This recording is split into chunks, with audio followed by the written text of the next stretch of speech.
Hello guys, dito ko tayo ngayon. Ang gamit tayo magluto. Ako nga lang po, hindi ko alam. Hindi ko alam kung anong pangalan nitong niluluto ko.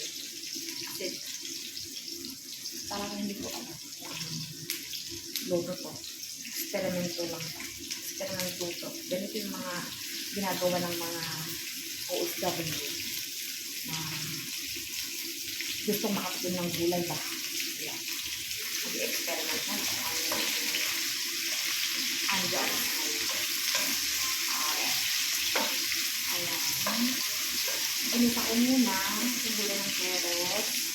Saka pag medyo luto-luto na itong carrots, saka ilalagay na yung eggplant. Saka yung lettuce. Uy, speaking ha, iluluto ko yung lettuce. At saka ito, hindi ko alam kung anong pangalan nito. Pangalan na kung ano yung natinilasa. Pero ito yung ano ko pala.